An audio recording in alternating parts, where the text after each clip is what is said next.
Welcome into the Bobby Carpenter Show, and excited for everybody to be here on this Tuesday. My goodness, Schlegel, it's already October 29th. We got a couple of days left until November 1st, which is Friday. Penn State will be the first game in November. And Schlegel, as we remember this, what did Jim Truss always say about November? Championships are won in November. No, come on. You got to land the blind, dude. When I throw it out to you, November. Oh, yeah. Contenders. Yeah, no doubt. I'm sorry. On, yeah. Man. Or pretenders. Hey, listen, don't worry about it, man. Come on. He blew up. I won't even talk about Truss. Truss is crazy. He's the best. He is. I don't know if he's crazy. He's the best. He's good. He's crazy in a good way. Crazy like a fox, maybe. Exactly. So one of the big overarching themes right now, Schlegel, that people are talking about. What are I they do a talking about? podcast with Berm and Ward, and it got a little gets a little squirrely sometimes. It's fun. We have a good time, but everybody's trying to screw down on this like nervous energy that's in the shoe, passion within the players. Zach Bourne was talking about it. And I said, like, guys can only be what they are. There's some guys that are naturally more introverted. There's some guys that are more extroverted. And then there's also like the confidence piece of like hesitation. Like, I want to see guys run around with their hair on fire, playing like this. Well, you have to be confident in what you're doing and feel that. Like, part of it is maybe afraid to make a mistake. And when you have like a bunch of guys on a team who are really good humans and like are really concerned about doing the right thing, sometimes there's a little paralysis by analysis where I don't want to make the mistake. And instead of just going and listen, go really hard and we'll figure it out later. So there's just a lot of tentacles to it. And like I said, Zach Bourne got into that, and it was it's a weird deal. But kind of your thoughts. I don't know if you even understand what you understand what I'm talking about. Like I do. There's like a little disconnect between the expectations of what talent should be, and like, it's not like an alpha thing. People want to get into it on X. I'm like, listen, this is a far too nuanced conversation to have in 240 characters. Like, that's not how it's going to work. So, like, come here to the show, check it out. We'll get it done. By the way, we have Bill Bender coming up after this. So we'll get into the broader picture, but I want to make sure that we really take care of this here in the first second. Maybe it spills over because that's what a lot of our tailgate talk questions will probably end up being about as well. Yeah. No, so I will just start with this.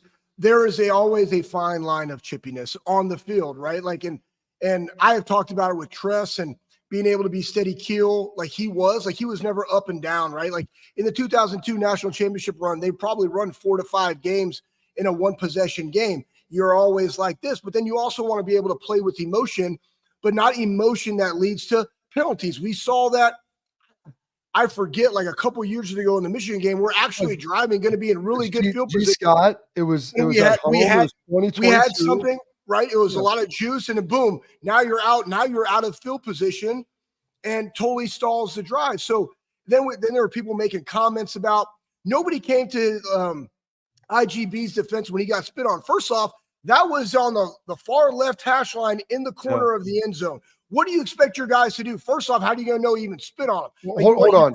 Before you go any further, there's a couple examples of that because people looked at the IGB thing. They looked at the Cam Brown thing against Michigan.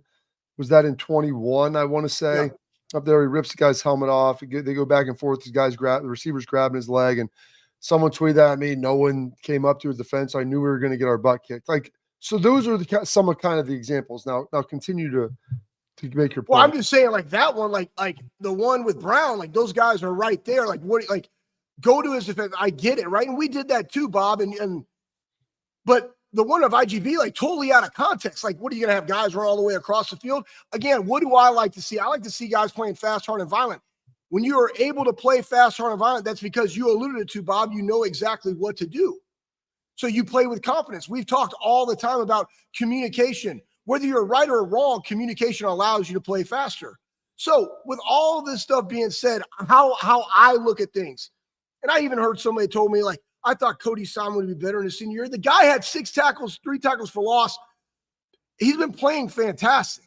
Like, what are we watching? And guys can only do what they're coached to do too, right? So the ownership is not only on guys to execute, it's also on the coaches to develop and have the plan and make sure that they communicate the plan.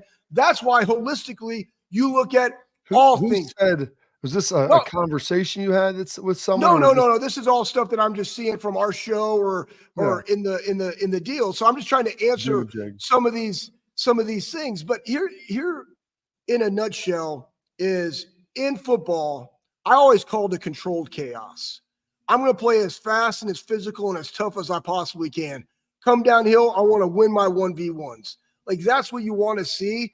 I think the thing that we're all missing in this as a fan perspective is it's not offense, defense, special teams. It's collective.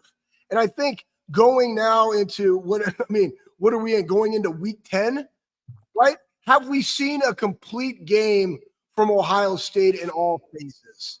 That's a little bit of the concern when I look at it. Are they playing hard? I see guys playing hard 100% of the time. Guys aren't playing soft. Guys aren't taking plays off. Guys aren't turning around talking to the crowd on a jump ball. Like, guys are engaged. Guys are playing hard. Guys are playing fast. Okay? Now, but the other thing is, when you look at going to the second level and stuff like that, that is the scheme. If you look at the running game 2 weeks in a row, we've been beat in the rushing battle. Things have to get corrected. That's why you get paid to coach, right? Players have to execute 100%. So I view it as collectively, when do we get to see the Buckeyes play a full game? And I say that because Ryan alluded to it. After the game, he's like, we want to come out here and leave no doubt. We didn't do that. Then he went back and hit on the positives. I think the defense did what they needed to do today. We talked about pressure. We talked about impact plays. You had 13 tackles for loss. That's a lot. I would like to go back. I'm not a statistician, but go back in and see when we saw, like, Bob, you know what that is, man. 13 TFLs in a game is a lot. Yeah. So they did the things that they need to do offensively in the second half, and mainly the third quarter, because of the inefficiency of running the football.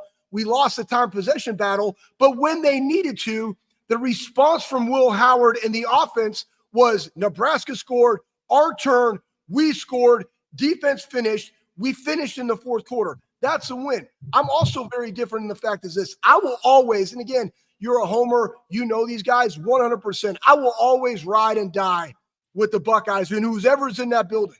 I'm never going to be one that's going to talk shit about anybody.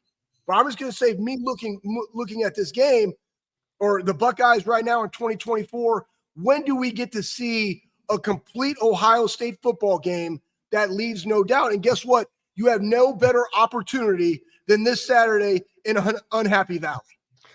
Yeah, and I think, you're talking about the complete game, and honestly, the divergence there, if you make the field goal before halftime, you go up 17-3. Instead, you miss it, Nebraska goes down, they kick a field goal, it's 14-6. It's a one-possession game then.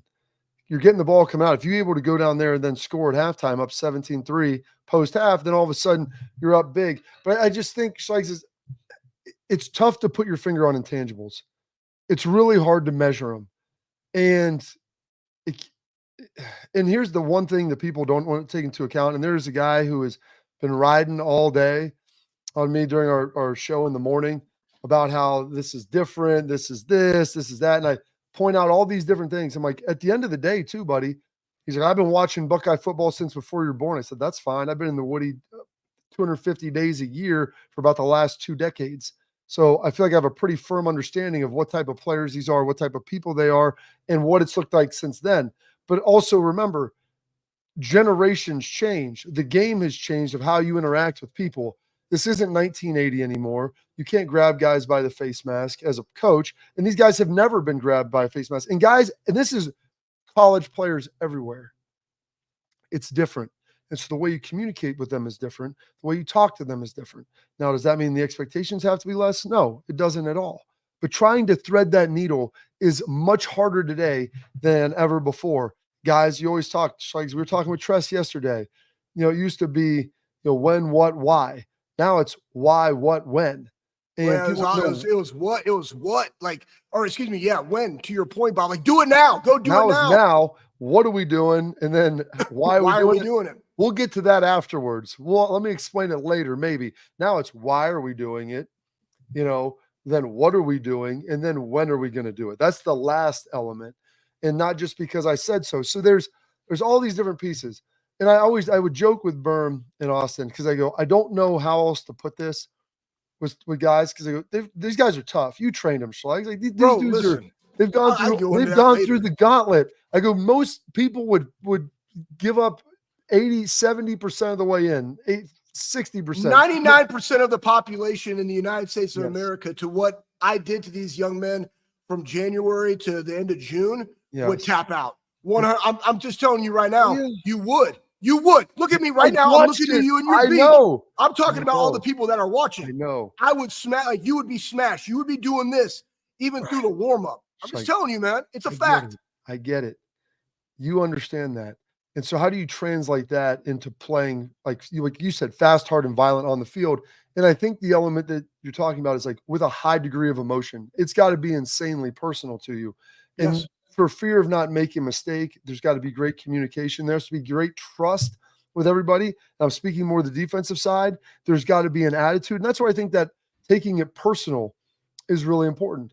And so you've got to understand that. And, that's what, when Tress asked us yesterday during a podcast, which is going to be released Michigan week, he's like, what did you learn with Ohio State? And I'm like, well, it's different every year because your role on the team is different. The team is, going to be changing. The dynamics change. And that's what my senior year was like. It was really the leadership piece.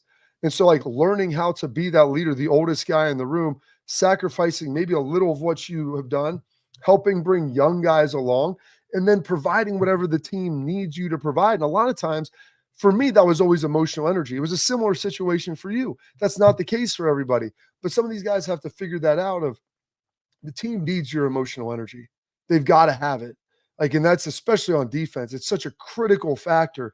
And how do you bring that out? And I joke and I call it like shankability, where you can be the greatest dude 99% of the time. You can play 75 plays and be awesome. But 2 plays during that game, your teammates may want to grab you so you don't get a personal foul. And you're always on the edge of the line. You're a great dude. But if someone's going to step to you and your family, without hesitation, as soon as they are in danger, you'll hit them with a shiv. Not even a question, because that's just what it takes. You'll be willing to do whatever it takes to make sure. And so that is like trying to quantify that is really hard. Trying to understand that, trying to get guys to let that loose. And the thing that my dad would always tell us, and I'm sure your father probably echoed the same thing as a high school coach. He goes, when you're done playing, whether it's high school, college, NFL, whenever that is, much of what happens on the football field, you'll get put in prison for. They will lock you up because it's not okay. And so, but it's okay to do it out here. So make sure you get it all out of your system by the time that you're done. And I guess like that was preached so much. It's like, dude, I'm going to make sure I'm empty in the chamber every single time. Squeeze that sponge because you never know ultimately when it's coming back. All right. Great comments, everybody. Great comments. You know what, though? Like a lot of people don't know. Questions. It's okay, man. I like it. We like this, guys. Just so you know, we like it. We got Bill Bender coming up. First, take a deep breath. We got export. For parents and athletes, you want to protect what matters most. Protect your brain, protect your mouth. Designed by professional NHL team dentists, worn by professional athletes. Export guards are scientifically tested. They help you with the high-impact hits, protect your brain and your grill. Export mouth guards, you got 3 layers of advanced protection, the patented use of carbon fiber. They 3D print these things right into your grill to help handle those impacts, better protection, better performance, max comfort, clear communication. So you can focus on your game, not on your gear. Don't take chances with your safety. Exportguards.com/Bobby. You get 15% off this fine piece of safety equipment. Export, protect what matters most. Bill Bender of the Sporting News coming up next.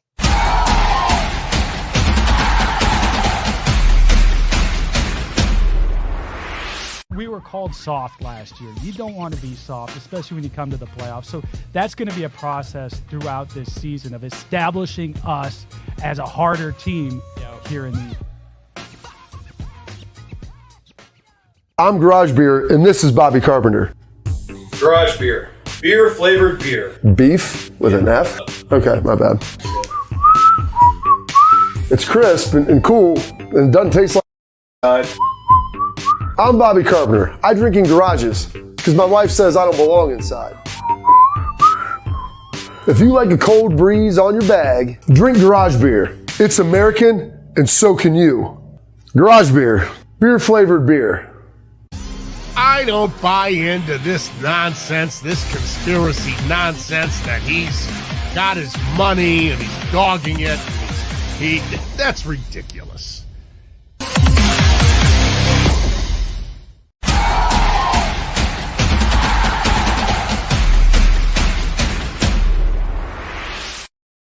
Welcome back into the Bobby Carpenter Show. Now we're pleased to welcome on, as we do every Tuesday, our guy Bill Bender from the Sporting News. Oh, goodness, Bill. Sorry I got to you a little late. There was a spirited discussion going on. You live in the Central Ohio area. You understand the passion that Buckeye fans have. No win is probably ever good enough. And I understand the Nebraska game was pretty close, but your general thoughts coming out of that game about Ohio State, about Nebraska, of what you kind of think they both are heading into the next week of the season? You can feel the pressure on Ohio State right now. It's tangible everywhere, like living here, being around it every day. And there's so much pressure on this team in this moment. And I think they just need to relax a little bit. I know that's a cliche, but you know, the sky isn't falling. They won the game. They always take everybody's best shot. The running game would be the big issue right now. And no, that's no secret. I mean, you guys could probably tell me more about what you're seeing from a X's and O's standpoint up front, but the running game wasn't there. They only had 2 runs of 10 yards or more. They weren't pushing Nebraska off the point of attack. And quite frankly, if Will Howard doesn't play as well as he played, they might not have won that game. But the pressure is very palpable around here. And what are we doing that for? Because in this era, you have room to make a few mistakes in the regular season. You want to be at your best by the time you get to the playoff. Bill, you brought up a great point, and it's really, as you talked about the pressure, you know, how do people deal with the pressure? How do you just let it rip? Especially when you go into the season and everybody is like, this is the best roster that's ever been assembled. The expectation is to win them all, though that's a false reality, right? Bob, you and I were talking about this about the NFL, and you lose, you know, a lot of games in the NFL and can still be really good.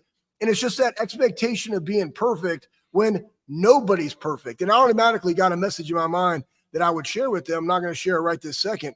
But I would say this, Bill, besides also the running game, it's also the third down conversion game, which starts on first and second down and running the football. How do you feel right now about Will Howard? Because I'm in your boat. The guy goes 13 of 16. If what he did against Oregon, like if you were a year removed, you'd have said that would have been a performance I wanted. He delivered. You got Nebraska, goes down there, 75 yards, scores a touchdown, 13 of 16, 221, had the 1 pick, 3 touchdowns.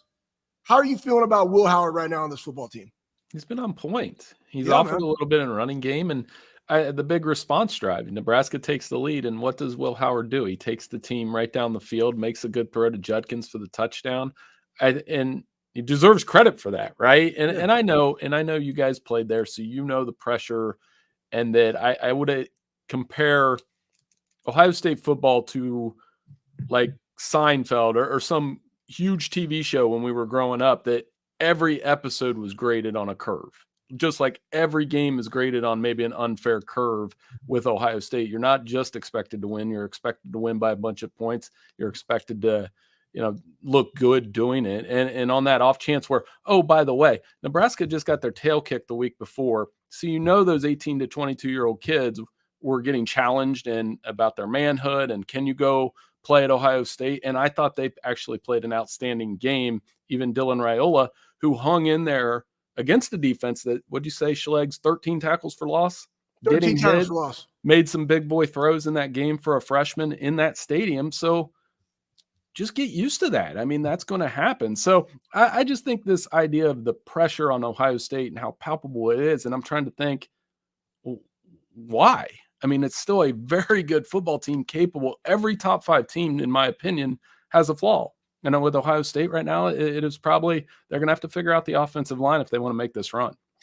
So looking at their opponent for next week, and probably there's equal parts pressure on James Franklin, I'd say, to get this done with some of his failings. I want to say he's 1-8 or 1-9 against Ohio State with his lone win coming in 2016. He has not fared well. This is a huge game for them. It's going to be in Happy Valley. It's big noon. Game day is going to be there. Has all the surround pomp around it. Drew Aller, it could be out, might play. I mean, no one really knows. They'll prepare for both quarterbacks who are kind of wildly different. But they're up a point heading into the fourth quarter. And if not for a pick six, I mean, I think there's a good chance Wisconsin maybe even potentially upsets them. And so as you look at that and you kind of get a feel for it, like, what does Penn State have coming into this? Like, where are they at? Well, they have just as much pressure. And 1-9, and you go back to that 2016 game they won, where you could make the argument if Ohio State doesn't try a field goal there and it doesn't get blocked and Grant Haley returns it, Penn State would be 0-10 against Ohio State. So, and they've had some close calls where they've blown leads late in the fourth quarter. And I do think it's a little bit of a disservice that this game isn't at night, honestly, from the Penn State side. This shouldn't be played at noon. This should be under the lights, have the Big Ten, let them have that. Right now, the best primetime game this week is probably South Carolina and Texas A&M. Come on, man. Put the Big Ten in that window. That's ridiculous. And, well, and then you mentioned Drew Aller. That's the big piece for me, because I think with Drew Aller, Penn State can challenge the Buckeyes down the field, or at least try to. With Bo Pribula, the game plan is completely different. He's more of a running quarterback. Not more of, but he can do that. I make the comparison to him. Buckeye fans might remember it's a little bit like Trace McSorley, who hasn't played nearly as much. So that's what you would be dealing with there. Yeah, but I mean, this is going to be a defensive battle. Is that what you're saying, Bill? It's going to be a defensive game? Well, I mean, yeah. And for Ohio State, you got to come in and try to knock that out early. Remember, they had a tight game there, I think it was 2 years ago or 4 years ago, where they got in the fourth quarter. It was close. And then I kind of, whatever analogy you want to use, remember Ohio State hit the turbo button. And that was the JTT game where he went off, and they showed Penn State what a fourth quarter looks like. So it'll be an even game. They've got to play into the emotion. You got to play against that crowd. But again, Will Howard played well at Oregon. He played well. We're focusing on his slide at the end of the game. The rest of the game, it was pretty good. Remember, they came out, scored on the first drive. If he plays well and they run the ball behind him a little bit, and they have the X factor just like last year, because Marvin Harrison was the best player on the field last year. Pretty sure Jeremiah Smith's the best player on this field Saturday. Yeah, they do have an eraser, which obviously helps a lot. I know it's a noon game. It's not the whiteout at night. Schlegel and I played in those. You've covered them. That. I mean, it's a dynamic environment. It probably plays to Ohio State's advantage a little bit, that it's not going to be a night game where it's as loud as you're going to find. But, as you look at this, how much do you think that crowd does play into this game in that road environment? Oh, it's huge. That's one of the few places where you can, again, you talk about, you can feel it. You can feel that home field advantage when they've got that place rocking and it's all white and, they got the music playing, and their mascot's weird looking, but still so weird. It looks like a teddy bear of some sort that, it definitely is, but they definitely bring it, and their fans bring it. The traffic's always bad going in there as a writer. But it's a really big road environment. And for Ohio State, so important, because if you win this game, you have some leeway. I mean, because I think whether you're Penn State, Ohio State, Oregon, or Indiana's a little bit of a more nuanced conversation, but those other three, 10-2 or better, you're in. 11-1 or better, you're definitely in. You're probably at least hosting a first-round home game. I'm just thinking about this game, Bill. What do you think the Buckeyes have to do to go into Unso-Happy Valley and get the dub this week? Don't turn the ball over. And we mentioned establish Quinshad Judkins in this game. He didn't get going against Nebraska. Get a couple second level runs with him. Depending on the quarterback, I am interested to see what the Ohio State, how they would attack if Bo Pribula started. So I'm guessing, you load up the box a little more, let Sonny Styles come in there, make some plays, and have Caleb Downs try to. I mean, the only matchup, and you guys are linebackers, and you could probably tell me more, again, not to deflect this, but Tyler Warren is a mismatch for just about anybody. They find ways to get him the ball in the backfield, in the short passing game, in the seam. So I'm wondering who they're going to put him, how they're going to mask their coverage to cover what is a classic throwback, old school tight end that I really love to watch as a player. He's very good. I mean, I think he's probably the most dynamic player on their offense, and they utilize him in a multitude of ways, and leave it to Kolanicki. I mean, I think he's kind of a product of that. He would be good without him, but with him, this offensive innovation, I think, helps feature Ty Warren a lot more. And there's been times he's been the best player on the field. So they will definitely have their work cut out for them trying to slow him down, Bill. I'm going to put a pin in this. We've talked a lot about Ohio State, Penn State. Want to come back, talk about the broader slate, what you learned from last week, moving on to this next week here in college football. Stay tuned for more Bill Bender here on the Bobby Carpenter Show.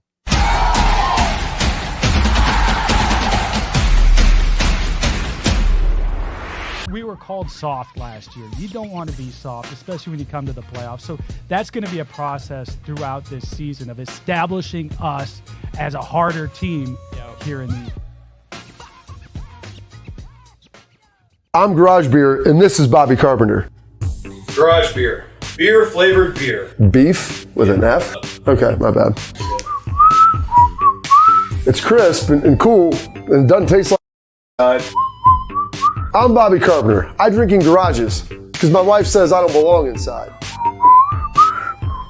If you like a cold breeze on your bag, drink Garage Beer. It's American and so can you. Garage Beer. Beer flavored beer. I don't buy into this nonsense, this conspiracy nonsense that he's got his money and he's dogging it. That's ridiculous.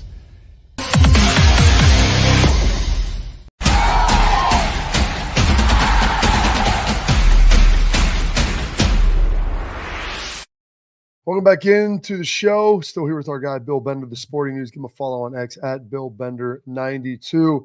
Bill, a lot of other nice games went on. We talked a lot about Penn State, Wisconsin, what that looked like, Ohio State, obviously Nebraska. But looking across the broader slate, what were some of your takeaways from this nice big week?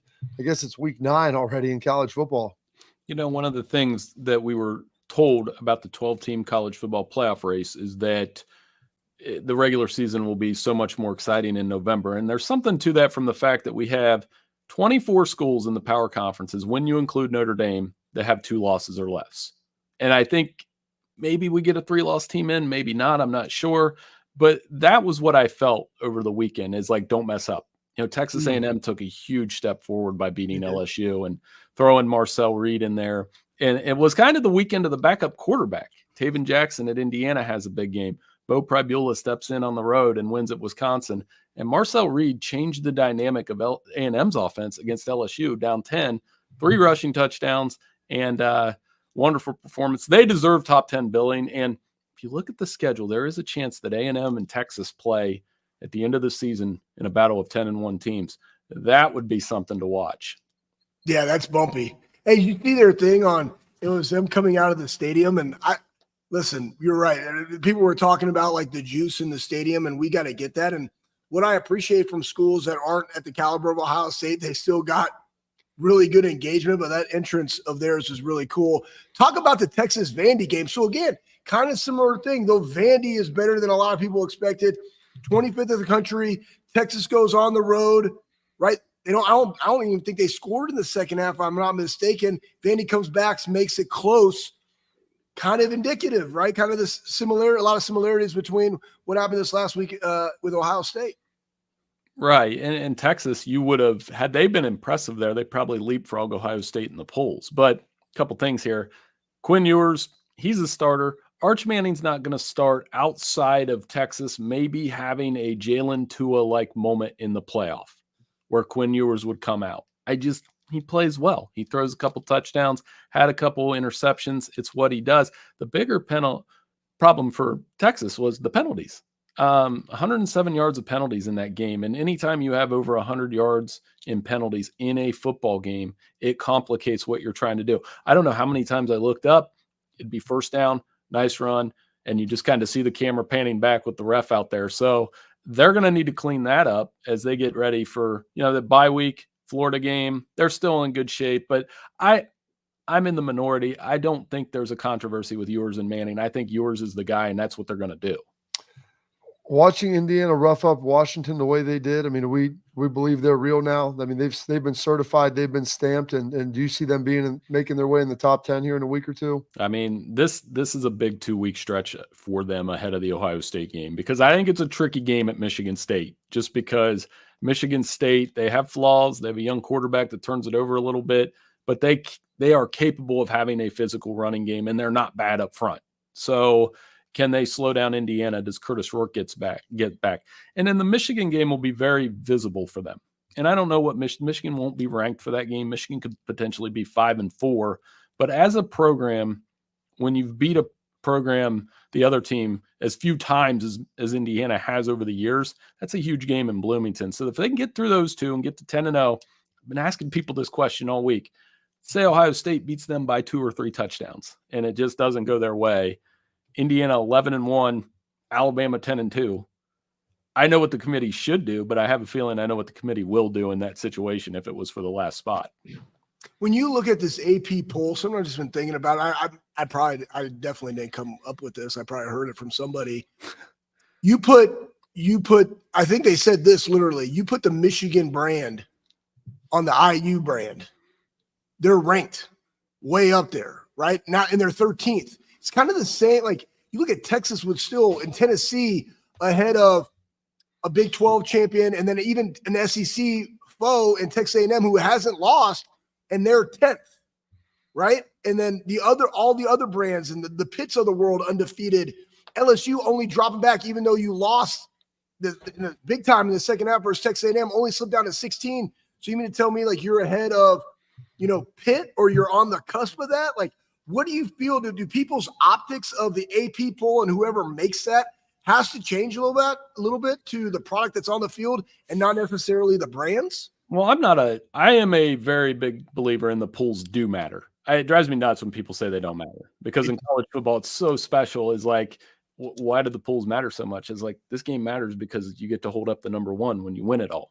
And when you beat number one and when you do the field storming. But to your point, we do look at the laundry a little too much. If Indiana were wearing Michigan uniforms, they'd probably be ranked 5 or 6.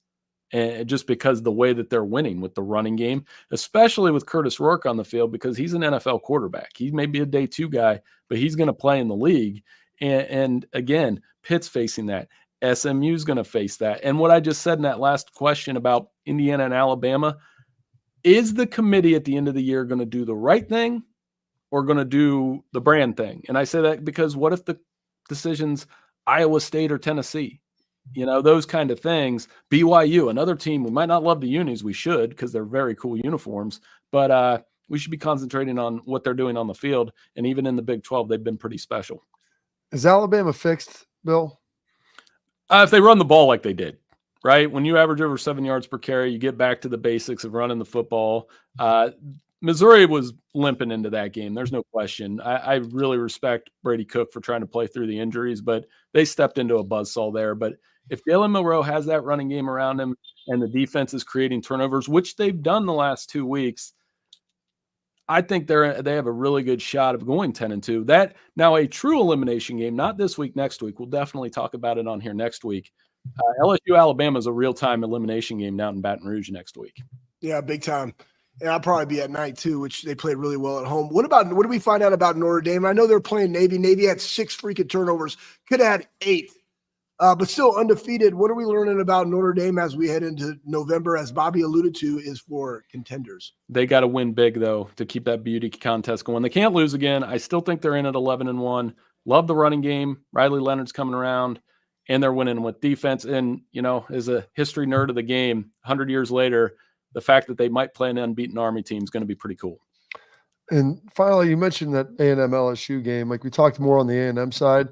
LSU had slowly crept back up into the top 10 after losing to USC to start the season. But, kind of fall apart defensively in that second half. And they had looked pretty good. And, we kind of championed that defense even without Harold Perkins, how good they were. And then it kind of just – and I understand you'd make a quarterback change and that may change what you're doing, but I mean, is LSU to you still a team that's maybe not just a playoff contender, but do they have any ability to maybe make a run in the playoff? Well, they got to fix the running game on a week-to-week basis. Caden Durham couldn't get going. Garrett Nussmeier had a couple great throws and a couple bad turnovers. And Brian Kelly's starting to face some pressure now because in these ranked games, they've struggled. So, again, that's the backdrop for Alabama. They come down to Tiger Stadium. LSU obviously only 1 loss under Kelly the last 3 years. But you're getting into a wonderful game with Alabama, where typically that's for 4-team playoff positioning. Now it's going to be a little bit of an elimination game. I can't wait to see it. I will. Bill, thank you so much. We appreciate you spending some time with us today. Great conversation as always. See you next week. Hey, no problem, guys. Thank you so much. That is the great Bill Bender, Sporting News. Go check him out. Does a great job putting stuff together there for everyone. So make sure you check it out. All of it's usually linked through X at Bill Bender 92. We got some great stuff here. Some nice little nuggets we're about to drop on you. Headlines are coming up next.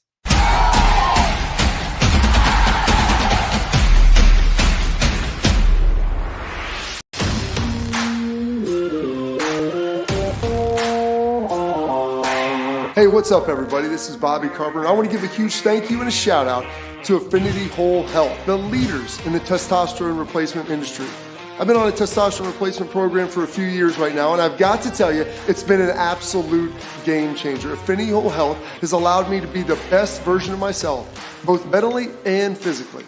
I loved how easy it was to get started. I booked my free consultation, met with my prescriber, checked my numbers, and Affinity Whole Health designed a program that was customized to fit my needs.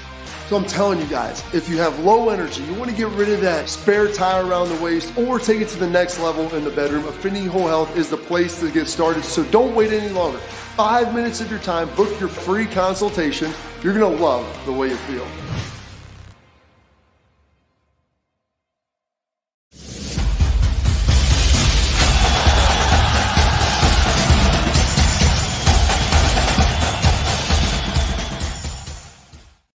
All right, welcome into Headline Schlegs, and we've got some good ones here. They're brought to you by our friends over at Affinity Whole Health. We've got personalized treatment plans. They're going to help you feel better. Whether you're struggling with, you got weight loss issues, maybe you got low energy, maybe your muscles falling apart, poor sleep, maybe you just don't have the juice to do the things you want to do. You go out and play with your kids, play football, whatever it might be. Affinity can help you with all of it. They've got expert guidance. They'll develop a customized plan to help fit your needs. Maybe you want to put some muscle mass on. Maybe you want to have a little more energy. Maybe you want to lose some weight with their semaglutide. They've got it all there for you, Schleg. So they got offices in Columbus and Cleveland, Chicago, and Indy. They're everywhere for you. So get started on your journey with your free consult going to affinityWholehealth.com. That is affinityWholehealth.com. All right, Schlegs. Give them to me. Here we go. We're gonna start off with Arvell Reese. There was some good news that came out of today. There was a targeting call on Arvell Reese. I think it kind of woke the crowd up, got the team going. Everybody was juiced up. Ryan Day, my goodness. I mean, he had some shank ability. It looked like he wanted to stab the refs. Thankfully to the great Quinn Temple for showing his left tackle prowess and keeping him away. However, he was ejected. The penalty stood, and he was set to miss the rest of this game. If you want to throw this up, Pat, that they submitted to the Big Ten. Big Ten took it. They looked at it with the NCAA, and apparently, Schlegs, he's going to be good to go, and he's going to be able to play. So Arvell Reese will be able to play not just in the second half, but in the entire game. Yes, against Penn State, which is for a guy who's playing about 30%, 35% of the linebacker snaps. It's a pretty big deal. Yeah, Veli. Yeah, they're going to need him in this game. And here's the thing, though, even on that hit, right? And then there's like, oh, that was targeting and whatever. No, I truly believe like he came on with his right forearm into the guy's chest. He didn't like run through the guy. It wasn't his shoulder. The guy was going down like this, dropping his head, right? And he happened to go kind of right through his shoulder, then through his face mask. Think about how that feels on your forearm. Dude's body's iron. Listen, real facts, like Arvell like can bring it. All right. So I'm happy that he was not suspended for the Penn State game. That'd have been a huge loss and have been truly unfair for the young man. I'm happy that they overturned this, though it sucks in the immediacy of the game. Happy he's going to be back for Penn State. Yeah, it stinks in the moment. I think it got everybody going a little bit, and he's been a big piece of it. He's got a little bit of edge. He's got some of that attitude. No, he's got some edge, man. He does, and he's a good young player. He's Glenville, Gville, what Tarblooders, Schlegs. He's out there. Tarblooders, baby. He's only getting better. Thing is, too, like he's getting better with every rep. Like he's a young dude and very raw when he got here, so he's going to be a big addition. You're going to need to pack all your LBs because you got to make sure you can stop the run game there, and you got to make sure you can keep your quarterback hemmed in. And guarding Ty Warren, I mean, I'm not sure how they'll do it. Reese is a tall athlete. Obviously, Styles is a tall athlete. Like, you've got some guys that can stick with him, but we'll see what happens. And then as a guy who like you said, people were disappointed in. Maybe he thought he'd be better his senior year. I think he's playing well. He was battling, some injuries earlier in the season, missed a little bit of time. But I thought Cody Simon's been doing great. And he was awarded, Schlegs, as we toss this up. He was defensive player of the game, the silver ball of the game. And I think that was appropriately earned given what he's done out there for the squad. Yeah, no doubt. When, I'm just looking at the comments, like win next week, that's what it is, right? Hey, you played great in this game. He played with emotion and fire. He played fast. Hey, player of the game, boom, on to the next. Let's go. And that's the other thing, too, that I think people miss. Urban talked about it all the time. Yeah, celebrate the victories, man. Like you're winning in college football. Big time win, guys. Good. Let's celebrate. Then we'll go on to the next tomorrow. But, like, we got to win. Cody played very well, very well. Deserved this player of the game. Yeah, he did a great job. Like you mentioned, all of his tackles, Schlegs, some TFLs. They were running those screens. He was hawking them down. I mean, Cody Simon, I don't think is quite the athlete of Arvell Reese or Sonny Styles, but he's incredibly smart. He's heady. He's a leader out there. I want to get him for some juice to make him going. And then this is the last piece. And, Bill touched on this. Like you're going to have the best player out there on the field.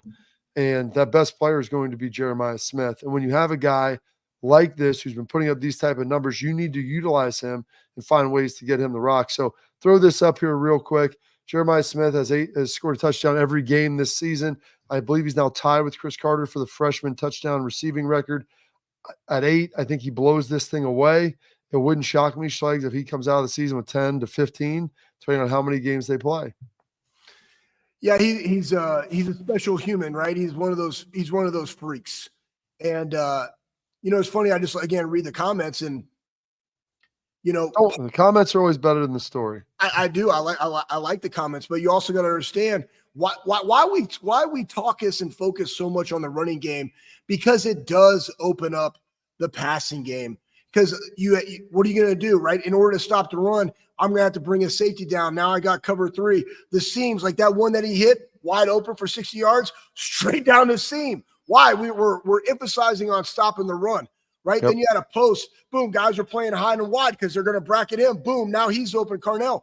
There's reasons behind certain things are open, and there's reasons why certain things don't continue to go back to. And now sometimes, though, he's also that break glass one that we had with Marvin Harrison Jr., where it's like, when all else fails, just throw the ball up to 4, right? So what a great talent. Grateful that he's a Buckeye. Also a guy that came in, handles his business, doesn't talk. Yeah. You would look at Jeremiah Smith when he's practicing and be like, where's the fire? Here's his fire. He just plays. Let's talk about AJ Hawk, somebody that you and I talked to. AJ's a little bit. Stop that real quick. Well, then. We're going to get to that in Tailgate Talk. Oh, I like it. But anyway, side nugget, Jeremiah Smith. Let's go. Exactly. Great player. And we'll get to the fire. We'll talk about that next. More questions coming from you in Tailgate Talk here on the Bobby Carpenter Show.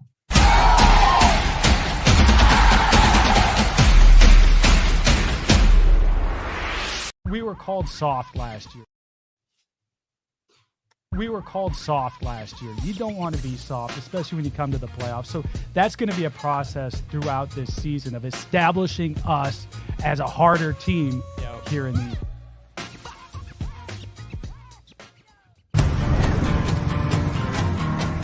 Building a home for the people who are worth it. Stepping out, throwing in a line, and dropping the tailgate for a picnic. And finding far-off campsites with the people you're closest to. Upgrade your truck, Jeep, or Bronco with over 1 million parts and accessories. And bring your truck to life. Real Truck. I don't buy into this nonsense, this conspiracy nonsense that he's got his money and he's dogging it. That's ridiculous.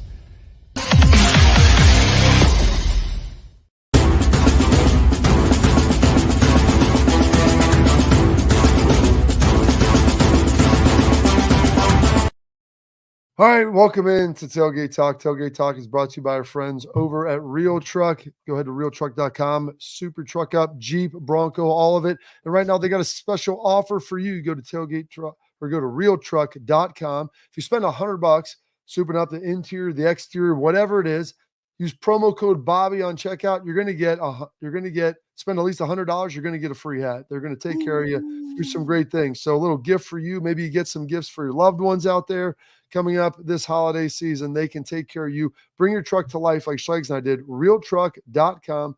Spend $100. You get the free hat. They got tons of stuff to choose from. All right, this Schlegel. is what you do. You buy yourself $100 worth of stuff, and then you give the hat to somebody else. How much? And then that way your wife's like, what did you get them? That hat. That was $100. Charge it to winning. Okay. Charge it to winning. You keep going long, so you keep crushing down this segment, and we need to get more stuff in here because this is the one you're going to want to hear, Schlegs. This is from Brian. We're going to throw this up in response to yesterday.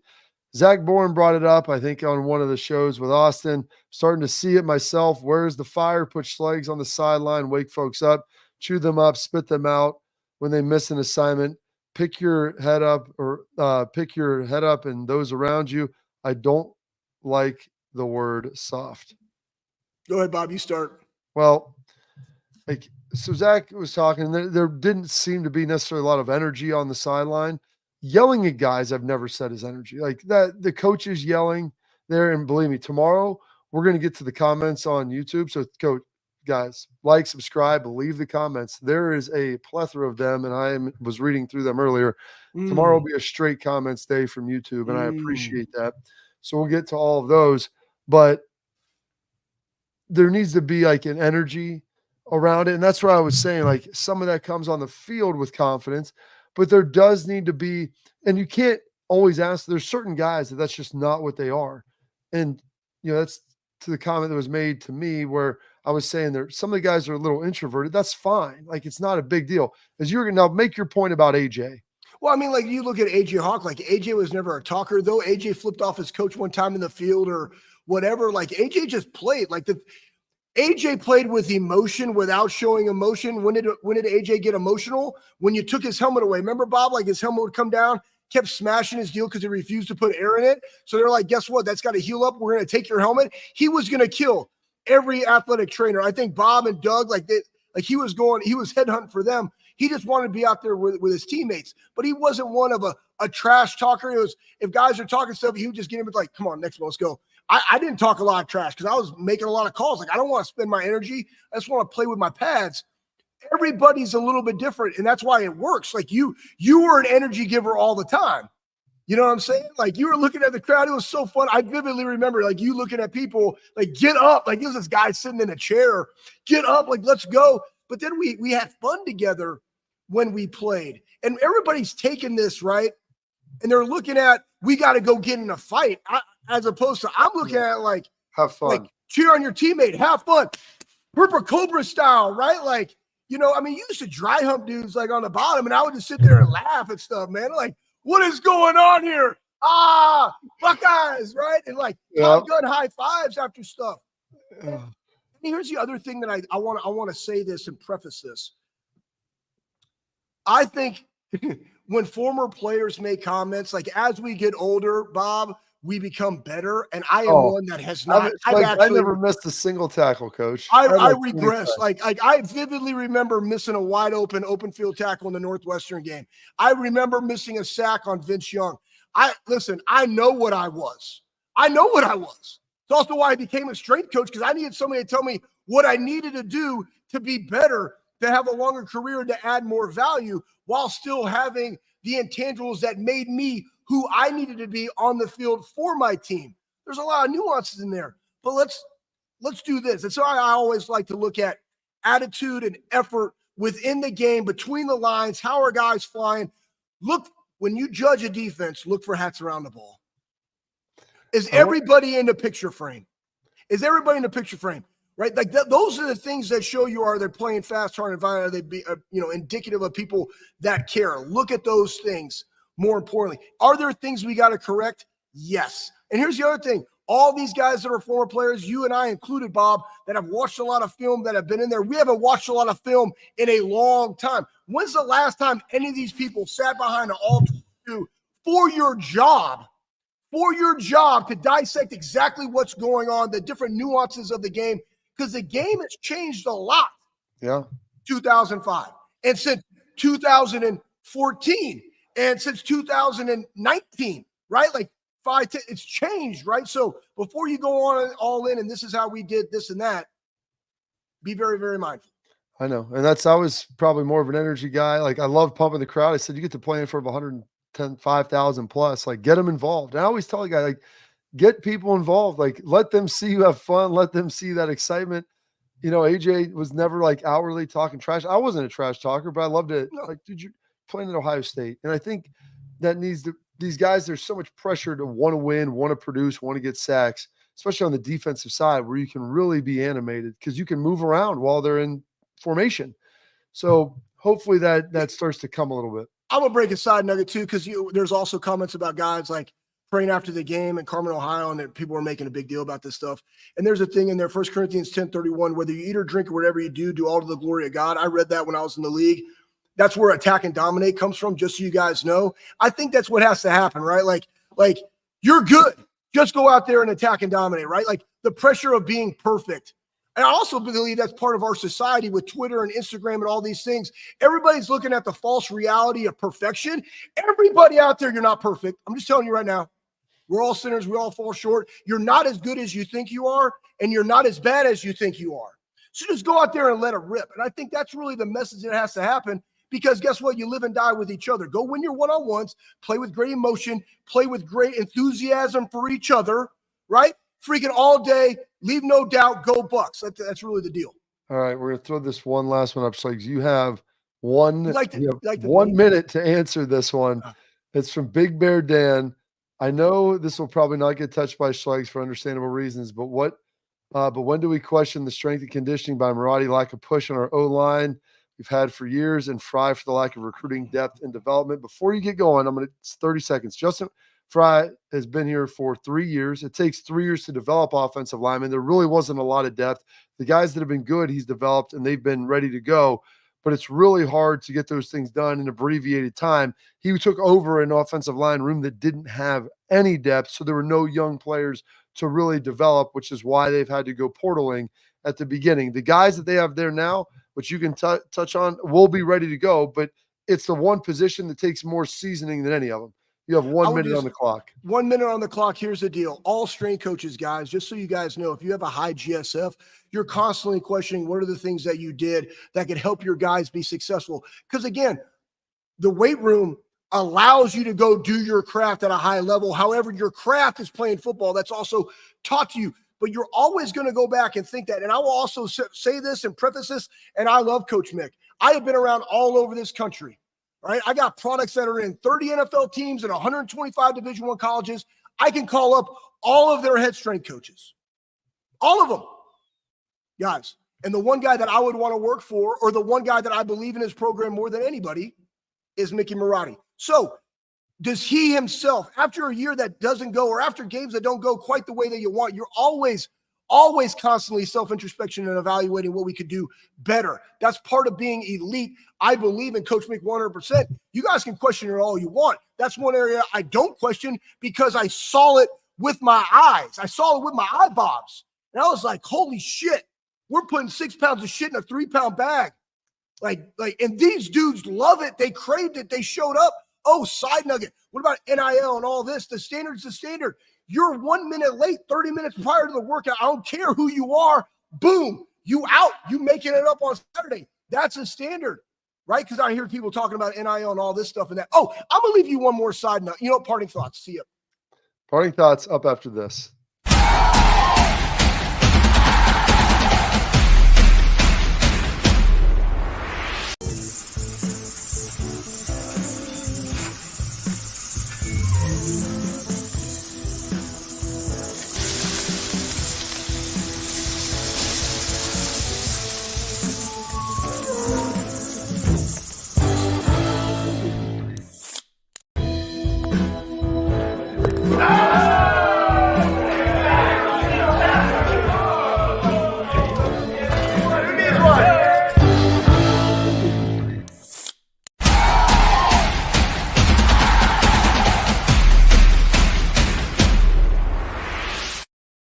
Parting thoughts, Schlegs, go for it. I would just say this. People And again, all the stuff that when we even talked about Zach, like there was not a knock on Zach. He just made something. I think people took it out of proportion. And just so you guys know too, all the things that Bob and I talk about are things that we would literally say to anybody's face. We're not making, big things here just to make a splash. Like these are real things that we would say directly to people's faces. Now, I would say this. Somebody also talked about NIL and transfers. Guys, I transferred. I was like the OG of the portal. Okay. I left the United States Air Force Academy. There's reasons. A lot of people already know why. It had nothing to do with the military or anything like that. I was probably an asshole and I ended up leaving and God brought me to Ohio State. But here's the thing.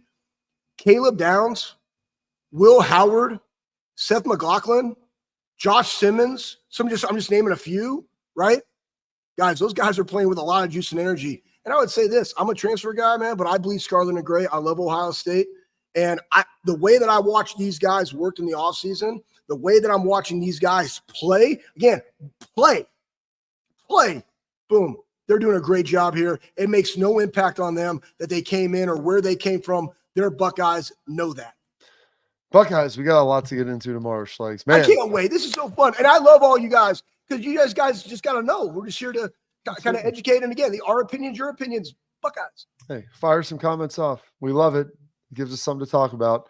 Gets my man Schlegs fired up. He might have an aneurysm, but I'm okay. That someone saves him. All right. Stay locked in. Tune in tomorrow, 12:30 live. Bobby Carpenter Show.